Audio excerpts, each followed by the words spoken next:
Hello friends, कैसे हो आप। आज का अपना टॉपिक है प्रीपेड एक्सपेंसेस और एक्सपेंसेस पेड इन एडवांस, और इसे कहते हैं एक्रूड एक्सपेंसेस। आज हम देखने वाले हैं इसका मीनिंग, इसके अकाउंटिंग इफेक्ट्स और इसकी जर्नल एंट्रीज। तो ये वीडियो आप अंत तक देखिए ताकि बहुत आसानी से आपको ये चीजें सब समझ में आए। तो शुरू करते हैं। प्रीपेड एक्सपेंसेस मीनिंग क्या है इसका? Amount paid in advance for goods और services to be received in future. Amount तो एडवांस पेड कर दिया, पेड इन एडवांस। किस चीज के लिए एडवांस दिया? गुड्स और सर्विसेज। मिली क्या गुड्स और सर्विसेज हमें? तो नहीं मिली, क्योंकि यहां लिखा है to be received in future. ये फ्यूचर में मिलने वाली है, लेकिन अमाउंट तो हमारी जेब से निकल गई। तो हमारी एक्सपेंडिचर हुआ क्या? हमारा खर्च हुआ क्या? नहीं, क्योंकि इसकी जो बदले में सर्विसेज और गुड्स हमें मिलने वाली है वो आज नहीं, फ्यूचर में मिलने वाली है। तो इसे हम कहते हैं प्रीपेड, पेड इन एडवांस। तो इसका अकाउंटिंग इफेक्ट क्या है? ये जो एडवांस एक्सपेंसेस हमने पेड की तो हमारे लिए क्या है? Asset. It is an asset to an organisation. Asset क्यों है भैया? देखो, हमने अगर किसी को एडवांस दिया, समझो काम उसके पास से करके लेना है, वो बोला मुझे एडवांस चाहिए, हमने दे दिया, लेकिन उसने हमारा काम अभी तक किया नहीं। अगर उसने काम नहीं किया तो हम पैसे इसे छोड़ेंगे क्या? नहीं छोड़ेंगे, कोई भी नहीं छोड़ता। आप भी नहीं छोड़ेंगे, मैं भी नहीं छोड़ूंगा। उससे काम करवा के लेंगे या हमारे पैसे वापस लेंगे। तो हमारे पैसे खर्च नहीं हुए, उसके पास हमारी अमाउंट जमा है, डिपॉजिट है। तो इसके लिए प्रीपेड एक्सपेंसेस जो होती है मेरे भाई, वो ऑर्गेनाइजेशन के लिए एसेट होती है। तो हम आगे देखने वाले हैं most frequently asked adjustments in problems. कौन सी है? For example number 1, 2, 3, 4 wages paid in advance to a worker ₹2000। Worker को 2000 रुपया एडवांस दिया। वर्कर हमारे पास आया, बोला साहब मेरी बीवी की तबीयत खराब है, मुझे 2000 रुपया चाहिए। तो हमने 2000 रुपया दिया। तो खर्च हुआ क्या? एक्सपेंस हुआ क्या? बिल्कुल नहीं, क्योंकि जब वो वर्कर हमारे पास काम करेगा तो उसमें काम में से हम लोग उसको डिडक्ट करके ले सकते हैं। आज वो हमारी एक्सपेंडिचर नहीं है। तो इसके दो अकाउंटिंग इफेक्ट्स मिनिमम हमें देने पड़ते हैं। तो वेजेस, नेचर ऑफ एक्सपेंडिचर क्या है वेजेस का? तो ये इनडायरेक्ट एक्सपेंडिचर है। इनडायरेक्ट एक्सपेंडिचर कहाँ आएगा? Trading account debit side. तो इसका फर्स्ट इफेक्ट हम देंगे trading account debit side. First effect,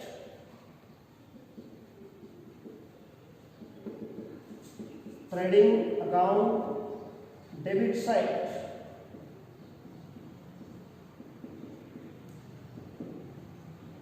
क्या करना चाहिए हमें ट्रेडिंग अकाउंट डेबिट साइड जाके रिस्पेक्टिव एक्सपेंडिचर के अंदर इसको डिडक्ट कर देना चाहिए। क्यों? ये हमारा एक्सपेंडिचर है ही नहीं। To be deducted from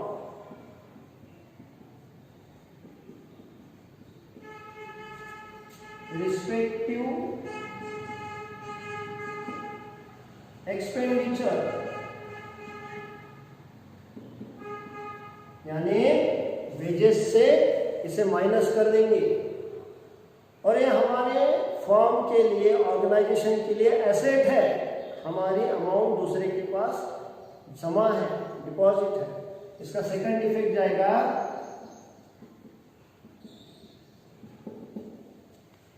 balance sheet asset side, advance to worker,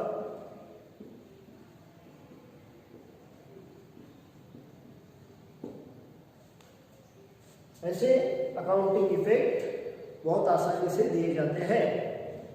तो आप अभी तक आपने हमारा यूट्यूब चैनल सब्सक्राइब नहीं किया तो जल्दी से प्लीज़ सब्सक्राइब करें और जो घंटी का बटन है उसे प्रेस कीजिए ताकि आपके पास नए वीडियोस की जानकारी आपको मिले। तो आगे हम देखेंगे number 2, salary paid in advance to an employee ₹5000। हमारे पास काम करने वाला एम्प्लॉय है ऑफिस में, तो उसको हमने क्या किया, सैलरी एडवांस दिया।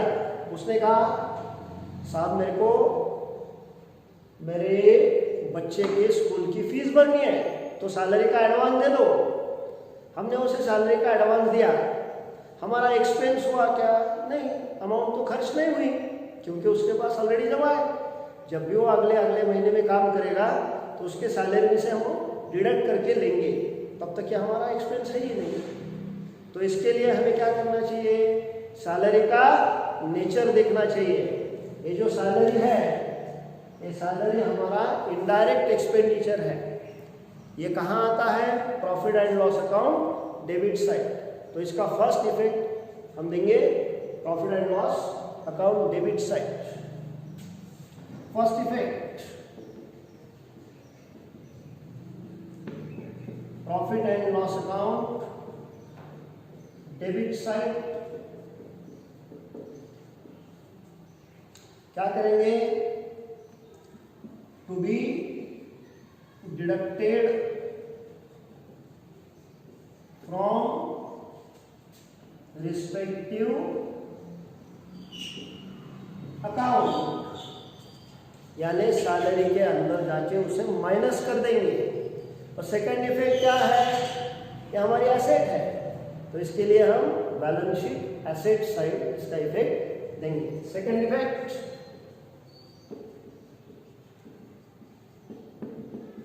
Balance sheet asset side advance salary.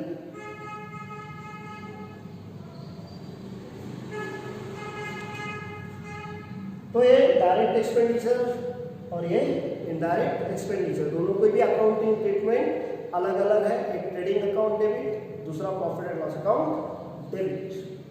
तो third one, insurance prepaid insurance. Insurance company को हमने प्रीमियम एडवांस पे कर दिया, लेकिन ये एक्सपायर हुआ क्या? नहीं, ये अनएक्सपायर्ड इंश्योरेंस है।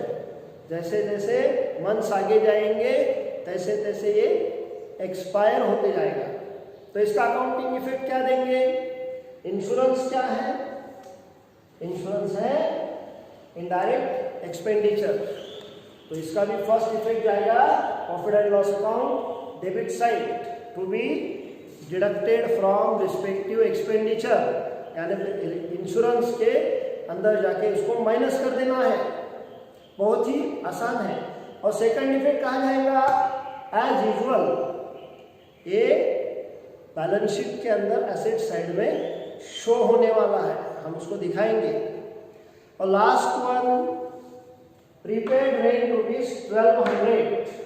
रेंट प्रीपेड है, मानो हमने किराए पे कोई ऑफिस लिया है और उसका रेंट हमने एडवांस पे कर दिया ओनर को, तो एक्सपेंस हुआ क्या? नहीं, एडवांस पेमेंट है। जब तक हम हमारा ऑफिस का किराया यानी रेंट वहाँ पर ऑफिस चलाते हैं वैसे वैसे वो डिडक्ट होते चलेगा। तो इसका अकाउंटिंग इफेक्ट क्या है? Rent is an indirect expenditure. So it will be debited to profit and loss account and to be deducted from respective account. मतलब रेंट के अंदर जाके उसको माइनस करना होगा। और सेकंड इफेक्ट कहा जाएगा balance sheet asset side, prepaid insurance ₹1200। तो ऐसा है प्रीपेड इंश्योरेंस। तो सभी प्रकार के एग्जाम्पल्स जो फ्रीक्वेंटली आस्क किए जाते हैं एग्जाम में, प्रॉब्लम में, वो हमने देख लिए। तो इसके आगे हमें क्या और देखना है? तो इसके आगे इसकी जो जर्नल एंट्री है तक हमने देख लिया, इसके अकाउंटिंग इफेक्ट्स कैसे दिए जाते हैं। अब आगे हम देखेंगे इसके अकाउंटिंग इफेक्ट्स ट्रेडिंग अकाउंट और प्रॉफिट एंड लॉस अकाउंट के अंदर किस प्रकार से हमें देने चाहिए। तो फर्स्ट एक्सपेंस हमने लिया है वेजेस प्रीपेड। तो ये ट्रेडिंग अकाउंट का आइटम है। ट्रेडिंग अकाउंट डेबिट साइड हम जाएंगे और उसे वहां पर पोस्ट कर देंगे टू वेजेस। इसके अंदर एक्सपेंस माइनस होगा प्रीपेड। अमाउंट कितना है 2000। जो भी इसका डिडक्शन है, अमाउंट जो भी बाकी है यहाँ पर लिखी जाएगी। तो ये हुआ ट्रेडिंग अकाउंट का आइटम। अभी सेकंड एडजस्टमेंट था प्रीपेड सैलरी। सैलरी कौन सा एक्सपेंडिचर है? Indirect. It is to be posted on profit and loss account debit side to salary minus prepaid salary. How much? Rupees 5000। तो इस तरह से ये प्रीपेड एक्सपेंसेस के इफेक्ट्स दिए जाते हैं। और बैलेंस शीट के अंदर इसका सेकंड इफेक्ट जाएगा। यहाँ पर हम लेंगे बैलेंस शीट।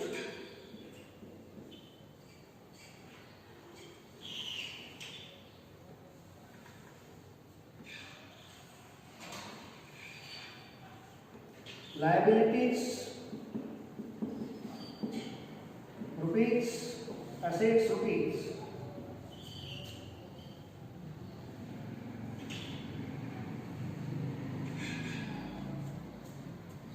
ये प्रीपेड जो वेजेस है ये हमारे लिए एसेट है, क्योंकि अभी तक ये हमारा एक्सपेंस हुआ नहीं है। इसका सेकंड इफेक्ट आएगा balance sheet asset side. Prepaid wages ₹2000 and prepaid salary or salary paid in advance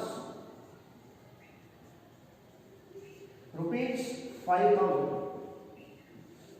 तो फ्रेंड्स इस प्रकार से दिए जाते हैं प्रीपेड एक्सपेंसेस के इफेक्ट्स ट्रेडिंग अकाउंट के अंदर, प्रॉफिट एंड लॉस अकाउंट के अंदर। और सेकंड इफेक्ट आता है बैलेंस शीट एसेट साइड। अब हमें क्या देखना है कि इसकी जर्नल एंट्री किस तरह से की जाती है। हम एक एग्जांपल लेंगे वेजेस का।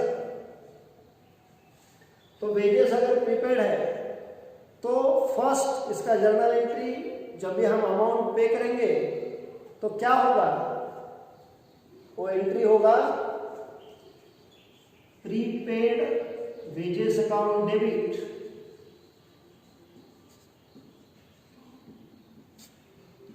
टू कैश और बैंक अकाउंट क्रेडिट। क्योंकि कैश गया तो credit what goes out, bank से अमाउंट गया तो क्रेडिट द गिवर। और जैसे ही इसके बेनिफिट्स हमें मिलने शुरू हो गए तो ये प्रीपेड वेजेस का अकाउंट कम होते होते एक्सपेंस में बदल जाएगा। तो उसके लिए हम एंट्री करेंगे वेजेस अकाउंट डेबिट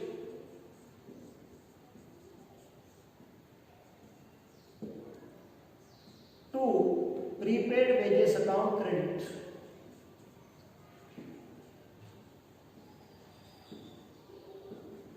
यानी प्रीपेड वेजेस का अकाउंट नलीफाई यानी कैंसिल होगा और ओरिजिनल एंट्री रहेगी wages account debit to cash और बैंक अकाउंट क्रेडिट। ऐसे इसकी जर्नल एंट्रीज की जाती है।